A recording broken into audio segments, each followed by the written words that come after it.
যশোর জেলা জুড়ে বাজার ও দোকানগুলোতে মিলছে না বোতলজাত সয়াবিন তেল।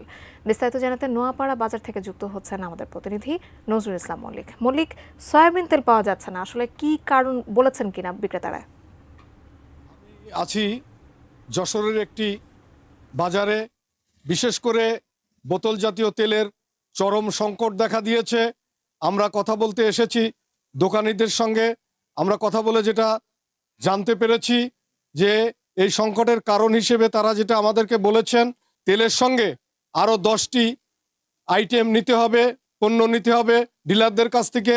যদি 10টি পণ্য না নেওয়া হয় তাহলে তারা তেল সরবরাহ করছেন না, এবং তেল সরবরাহ না করার কারণে বাজারে বোতলজাত তেলের তীব্র সংকট দেখা দিয়েছে।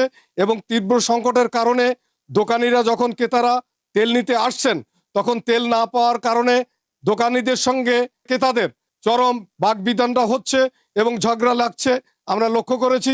সেই কারণে দোকানিরাও চরম বিপাকে পড়েছে। এই ছিল যশোর থেকে তেলের বাজারের সর্বশেষ।